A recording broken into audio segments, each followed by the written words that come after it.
Bismillahirrahmanirrahim. Assalamu alaikum class. This is Munaza Khan from Legend Institute of Management Sciences. This is our first lecture, Programming Fundamentals. Programming Fundamentals में class आज हमने अपना next chapter start करना है, third chapter number 3, programming in C++. Programming in C++ chapter start करने से पहले मैं थोड़ा सा प्रीवियस लेक्चर को डिस्क्राइब कर दूं, जो कि हमारा क्लास में फ़िज़िकल हुआ था. क्लास उसमें हमने अपना प्रोग्रामिंग का स्ट्रक्चर देखा था. बेसिक C++ का स्ट्रक्चर क्या होगा प्रोग्राम का, उसमें हमारे पास 3 चीज़ें हमने पढ़ी थी. The first one is pre processor directive, second one is the main body and the third is C++ statements. Pre processor directives क्या होती हैं, लाइब्रेरी फाइल्स के बारे में हमने स्टडी किया था. और इसके अलावा क्लास हमने स्टडी किया था कि हमारे पास मेन बॉडी क्या होती है और उसके बाद प्रोग्राम का स्ट्रक्चर क्या है. आई होप वो आप लोगों को क्लियर हो. उसको रिवाइज करके हम लोग नेक्स्ट कंटिन्यू करेंगे कि प्रोग्राम की बॉडी में हम लोगों ने उसको राइट डाउन कैसे करना है. फर्स्ट टॉपिक हमारे पास है आइडेंटिफायर. आइडेंटिफायर्स क्या होते हैं हमारे पास. Identifiers are the names use to represent variable, constants, types, functions and labels in the program. Identifier is an important feature of all computer languages. A good identifier name should be descriptive but short. अच्छा, class में इसकी simple example आपको दूंगी. For example student की बात अगर हम करते हैं, मैं किसी भी स्टूडेंट को आप में से कॉल करती हूँ, तो मैं स्टूडेंट कॉल करूँगी तो definitely you all are students. और अगर मैं किसी स्पेसिफिक स्टूडेंट को कॉल करूँगी, फॉर एग्जांपल एसन, अब उसमें मैंने एक स्पेसिफिक कर दिया कि वो एसन एक स्टूडेंट है. So Ahsan is the identifier of student. इसी तरह से हम Ali is identifier of student. जितने भी नेम्स हैं आप लोगों के, वो आप लोगों के आइडेंटिफायर्स हैं. वो आपको स्टूडेंट के तौर पे नहीं, बाय नेम हम उसको आइडेंटिफाई कर सकते हैं. सेम इसी तरह से हम प्रोग्राम में भी जितने भी आइडेंटिफायर्स को यूज़ करेंगे, जितने भी वेरिएबल्स को हम यूज़ करेंगे, उसको हम आइडेंटिफायर्स कॉल करते हैं. These are different identifiers used in the, या वेरिएबल के नेम्स आप उसको कह सकते हैं, जिसको हम C++ प्रोग्राम की स्टेटमेंट्स में हम यूज़ करेंगे. अच्छा, 2 तरह के आइडेंटिफायर्स क्लास हमारे पास होते हैं. The first identifier is standard identifier और उसके बाद user identifier, user defined identifier. Standard identifier को हम प्री डिफाइंड आइडेंटिफायर्स भी कहते हैं. प्री डिफाइंड वर्ड्स, ऐसे वर्ड्स जो हमारे कंपाइलर में ऑलरेडी इंस्टॉल हों या ऑलरेडी उसके मीनिंग्स डिफाइंड हों, ऐसे कंपाइलर्स को हम स्टैंडर्ड या प्री डिफाइंड आइडेंटिफायर्स कॉल करते हैं. ओके, प्री डिफाइंड आइडेंटिफायर्स का स्पेशल मीनिंग होता है उसकी लाइब्रेरी फाइल में, उसको हमें एक्सप्लेन नहीं करना पड़ता. फॉर एग्जांपल सी आउट, सी इन, ये हमने जितनी भी स्टेटमेंट्स यूज़ की थी उसमें एग्जांपल में, तो सी आउट हमारे पास क्या था, एक प्री डिफाइंड वर्ड था, वेरिएबल था, जिसे हमें डिफाइन नहीं करना पड़ता. तो इस तरह का कीवर्ड या इस तरह के प्री डिफाइंड वर्ड्स जिसको हमें डिफाइन ना करना पड़े, these type of words called the standard identifiers. और उसका एक स्पेशल पर्पस भी होगा. अच्छा, नेक्स्ट हमारे पास है user defined identifiers. User defined identifiers मैं आपको डिफाइन करूँगी वो आइडेंटिफायर या वो वेरिएबल जो कि यूज़र खुद से डिफाइन करे. मतलब कि फॉर एग्जांपल यहाँ पे आपको एग्जांपल में भी दिया हुआ है मार्क्स. मैं यहाँ पे एक वेरिएबल लिखा है, वो है मार्क्स. अब मार्क्स मैंने यहाँ पे एग्जीक्यूट तो कर दिया है, लेकिन अब मुझे ये नहीं पता कंपाइलर को कि व्हाट इज़ दिस, किस टाइप का है वो और किस तरह से हम उसको यूज़ कर सकते हैं. अब जैसा कि क्लास में मार्क्स की बात कर रही थी, यहाँ पे एक वेरिएबल मैंने लिखा है मार्क्स. अब ऐसा वेरिएबल जो लाइब्रेरी में डिफाइन नहीं है और कंपाइलर को नहीं पता कि इस वर्ड के साथ उसने क्या वर्क करना है, तो इस तरह के आइडेंटिफायर्स को हम कहते हैं यूज़र डिफाइंड आइडेंटिफायर्स. जब यूज़र कोई वेरिएबल डिफाइन करता है या यूज़र कोई भी नाम लिखता है, तो वो उसे डिफाइन करता है और कंपाइलर में उसको एक्सप्लेन करता है कि किस टाइप का ये वर्ड है, ये किस टाइप का ये वेरिएबल है. Okay, this is called the user defined identifiers. उसके बाद क्लास हमारे पास नेक्स्ट टॉपिक है कीवर्ड्स. अभी जैसा कि मैं आपको बात कर रही थी, ऐसे वर्ड्स जो कि कंपाइलर में उसका मीनिंग डिफाइन हो, प्री डिफाइंड वर्ड को हम कीवर्ड्स कहते हैं. ऐसे वर्ड्स जो हमारे पास ऑलरेडी डिफाइन हो उनके मीनिंग्स, तो उसको हम कीवर्ड्स एज ए कीवर्ड्स हम यूज़ करते हैं प्रोग्राम में. तो हमारे पास डिफरेंट कीवर्ड्स यहाँ पे मौजूद हैं. ये लिस्ट ऑफ कीवर्ड्स यहाँ पे आपके पास है. There are almost 63 keywords. 63 keywords हैं जिसको हम यूज़ करेंगे अपने प्रोग्राम्स में विदाउट डिफाइनिंग देयर मीनिंग. अगर आप सी इन, सी आउट, जैसे कि यहाँ पे CHAR, delete, explicit, friend, mutable, public, size of this, इस तरह के डिफरेंट हमारे पास कीवर्ड्स हैं। कीवर्ड्स बेसिकली कहते किसको हैं, आपने सिर्फ अपना ये कॉन्सेप्ट क्लियर करना है कि keywords call the words that are predefined meaning and purpose, for what purpose and for what the meaning this variable or keyword can be used in the program। ठीक हो गया। और कीवर्ड्स का दूसरा नाम रिजर्व वर्ड भी हम इसको यूज़ करते हैं एज ए रिजर्व वर्ड। ठीक हो गया। नेक्स्ट हमारे पास क्लास है टॉपिक डाटा टाइप्स। अब डाटा टाइप्स बहुत इंपॉर्टेंट टॉपिक है। इस टॉपिक को आप अपना हर तरह से इसको क्लियर करें, क्योंकि नेक्स्ट आप जितने भी प्रोग्राम्स की तरफ हम मूव करेंगे, इवन दैट कि सिंगल टाइप ऑफ प्रोग्राम भी हमने बनाना है, तो उसमें भी डाटा टाइप जब तक क्लियर नहीं है हम प्रोग्राम को नहीं बना सकते। अब डाटा टाइप्स बेसिकली होती क्या हैं? डाटा टाइप्स क्लास अभी हमने आइडेंटिफायर्स की और उसकी बात की थी वेरिएबल्स की, कि हम कोई वर्ड लिखते हैं तो उसे डिफ़ाइन करते हैं। तो उसको डिफ़ाइन कौन कर रहा है? डाटा टाइप डिफ़ाइन कर रही है। डाटा टाइप हमारे वर्ड को, हमारे वेरिएबल को डिफ़ाइन कर रही है कि किस टाइप का वेरिएबल है, किस टाइप की वैल्यूज़ हैं और किस टाइप के ऑपरेशंस हम उस वैल्यू पे या उस आइडेंटिफायर पे परफॉर्म कर सकते हैं। फॉर एग्जांपल अभी मैं आपको यहाँ पे एक मैंने लिखा था मार्क्स, ये मैंने कोई कीवर्ड नहीं है, ये यूज़र डिफाइंड वर्ड है। अब यूज़र डिफाइंड वर्ड अगर मैं इसमें लिख रही हूँ मार्क्स, तो इसको डिफाइन करना पड़ेगा कि ये किस टाइप का वर्ड है, किस टाइप का आइडेंटिफायर है। अब वो टाइप्स क्या कितनी होती हैं हमारे पास क्लास, जहाँ पे हमारे पास ये देखिए ये डाटा टाइप्स, फर्स्ट टाइप हमारे पास है integer, to store numeric values. Integer by word भी वो डिफाइन हो रहा है कि इंट में हम न्यूमेरिक वैल्यूज़ को इंस्टॉल कर सकते हैं। न्यूमेरिक वैल्यूज़ कौन सी होती हैं हमारे पास? 1 2 3 एंड सो ऑन। अब सिर्फ इसमें न्यूमेरिक नहीं, हम इसमें अल्फ़ा न्यूमेरिक भी इंस्टॉल कर सकते हैं। अब अल्फ़ा न्यूमेरिक क्या होता है? जैसा कि 1 2 A B 3। अब ये हमारे पास क्या आ गए? अल्फ़ा न्यूमेरिक, जिसमें हमारे पास अल्फ़ाबेट्स भी हैं और न्यूमेरिक्स भी हैं आ जाते हैं। तो इस डाटा टाइप को हम इंटीजर डाटा टाइप कॉल करते हैं। व्हाट? Integer data type. उसके बाद क्लास आ जाए नेक्स्ट डाटा टाइप की तरफ। नेक्स्ट डाटा टाइप हमारे पास है फ्लोट। अब फ्लोट की डाटा टाइप हमारे पास क्या किस लिए यूज़ होती है? To store real values. To store real values. अब रियल वैल्यूज़ कौन सी होती हैं? रियल वैल्यूज़ क्लास हमारे पास होती हैं ऐसी वैल्यूज़ जिसका आपने एवरेज लेना हो, जिसकी परसेंटेज लेनी हो, जो वैल्यू आपको पता हो कि आपके पास पॉइंट्स में उसका रिजल्ट आता है, तो उस तरह की वैल्यू को हम रियल वैल्यूज़ कॉल करते हैं और उसकी डाटा टाइप हमारे पास डिफाइन होती है फ्लोट में। अब मैं इसकी एग्जांपल आपको दूंगी। फॉर एग्जांपल आपने एवरेज को डिक्लेयर करना है, तो आप किस तरह से करेंगे? सॉरी, एवरेज, यहाँ पे उसकी डाटा टाइप हम डिफाइन करेंगे FLOAT, फ्लोट। ये हमारे पास क्या आ गई हैं? ऐसी डाटा टाइप जिसकी हमारे पास आउटपुट पॉइंट्स में हो, डेसिमल में हो, उसकी डाटा टाइप फ्लोट में होगी। उसके बाद क्लास है डबल। डबल हमारे पास अभी हम डिस्क्राइब नहीं करेंगे कि उसकी आपको रेंज मुझे बतानी है कि इसका साइज़ क्या होता है, इसलिए डबल को अभी आप इग्नोर कर दें। नेक्स्ट हमारे पास है करेक्टर। ये डाटा टाइप है करेक्टर। अब करेक्टर क्या होती है? To store character values. For example आपने कोई नेम स्टोर करवाना है। अब नेम डेफिनेटली वो अली है, इसमें कोई न्यूमेरिक वैल्यू नहीं आ रही, कोई पॉइंट्स नहीं आ रहे, तो इसमें हम डाटा किस तरह से स्टोर करवाएंगे? किस टाइप से? करेक्टर डाटा टाइप से। अब मैं आपको इसकी एग्जांपल दूंगी कि डाटा हम स्टोर कैसे करवा रहे हैं।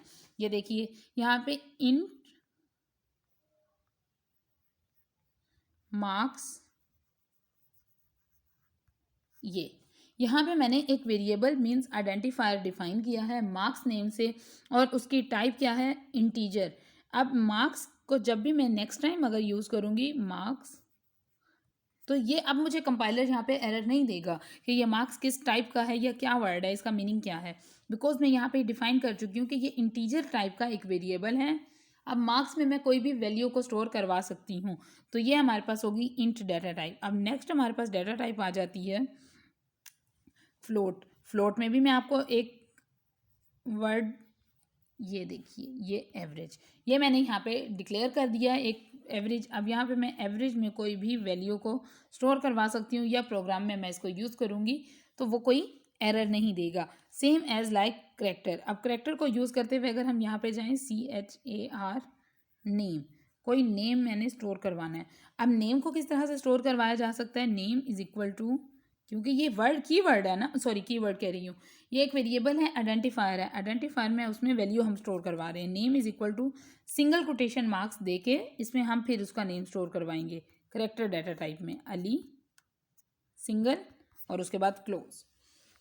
करेक्टर में हमेशा डाटा टाइप जब भी आप यूज़ करेंगे उसका डाटा अगर आपने स्टोर करवाना है, कोई वैल्यू असाइन करनी है, तो उसे आप single quotation marks, for example this, ये सिंगल कोटेशन मार्क्स यूज़ करते हुए आप उसको दोगे सिंगल कोटेशन मार्क्स दिस।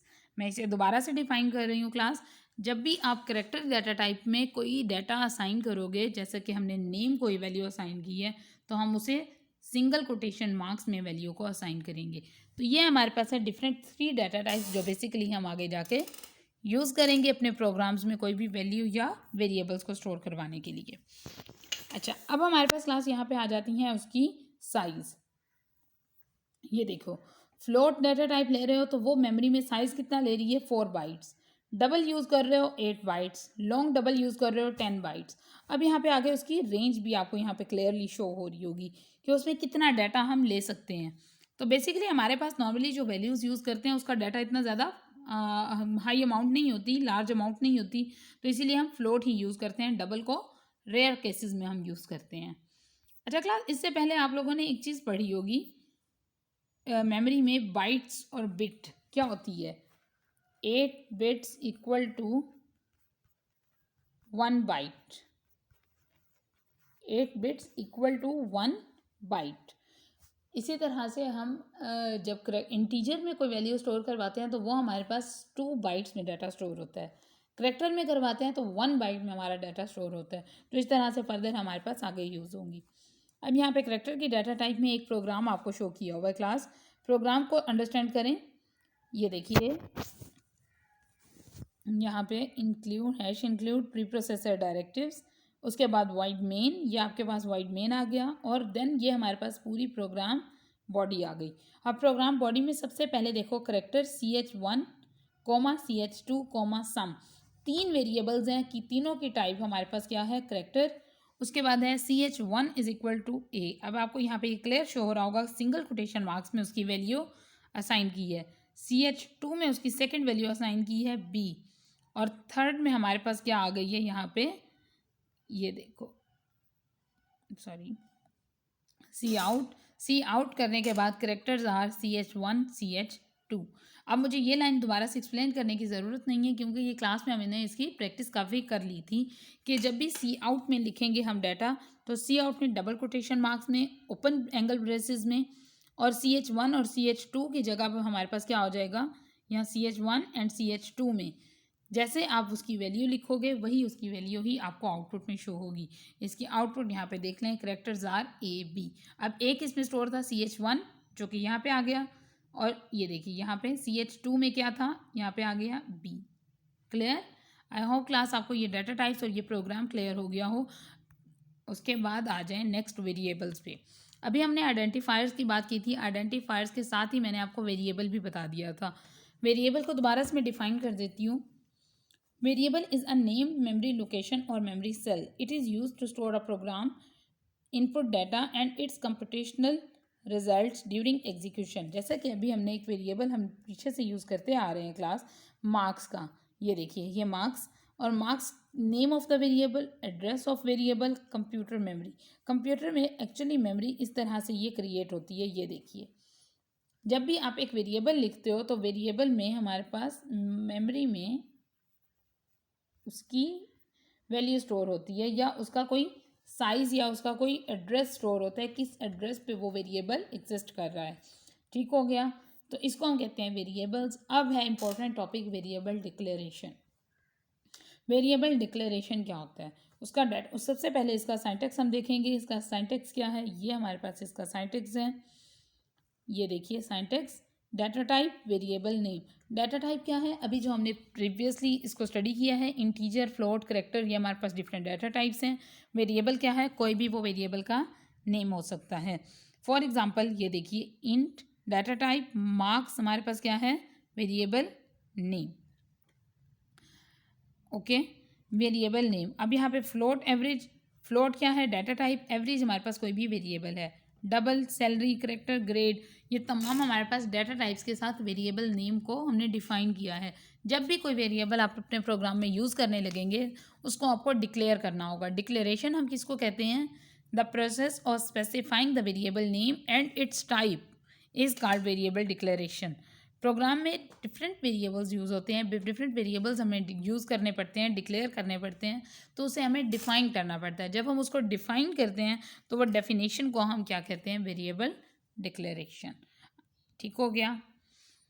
उसके बाद क्लास यहाँ पे रूल्स हैं वेरिएबल डिक्लेरेशन के कि क्या क्या रूल्स हमें फॉलो करने चाहिए। सबसे पहला तो हमें ये कि वेरिएबल नेम हमेशा करैक्टर से स्टार्ट होगा, न्यूमेरिक वैल्यू से स्टार्ट नहीं होगा। एम्प्टी मीन्स वाइट स्पेसेस नहीं होंगे, ब्लैंक स्पेसेस अलाउड नहीं होते उसमें। स्पेशल करैक्टर सिंबल्स अलाउड नहीं होते, hash symbol, add symbol, note, ये इस तरह के सिंबल्स यूज़ नहीं होंगे। तो ये डिफरेंट रूल्स हैं, यहाँ पे ये स्टडी करेंगे आप लोग। और उसके बाद है variable initialization, is very important topic. इसमें देखिए इसका सबसे पहले सिंटैक्स है, variable data type, name of variable and then उसकी वैल्यू। अब यहाँ पे मैं आपको एक छोटी सी एग्जांपल देती हूँ मार्क्स के साथ। Marks is equal to 10। ये मैंने क्या किया है यहाँ पे, उसकी वैल्यू को पहले हम उसको डिक्लेरेशन भी यहाँ पे कर लेते हैं, इंट मार्क्स।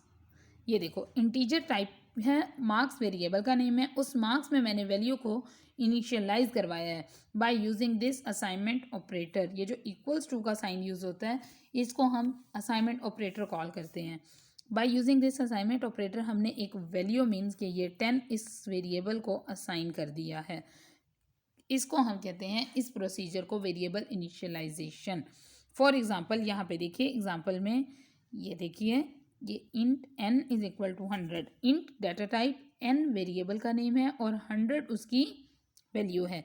तो ये इज इक्वल टू के बाद जब हम उसकी वैल्यू कोई भी असाइन करते हैं तो उसका मतलब होता है कि हम उसे इनिशियलाइज कर रहे हैं, इनिशियलाइजेशन होती है ये तमाम इनिशियलाइजेशन की ही एग्जांपल्स यहाँ पे आपको ये शो होंगी। ये देखिए ये सारी। आई होप क्लास आपको यहाँ तक समझ आ गया हो। वेरिएबल डिक्लेरेशन किस तरह से होती है, वेरिएबल इनिशियलाइजेशन कहाँ पे होती है। तो यहाँ पे आप लोगों की असाइनमेंट ये है, by using this variable declaration initialization आप लोगों ने 5 प्रोग्राम्स बनाने हैं by using different data types. उसमें डिफरेंट डाटा टाइप के वेरिएबल को इनिशियलाइज कराओ, डिक्लेयर करवाओ और प्रोग्राम को शो करें। Thank you so much. अस्सलाम वालेकुम।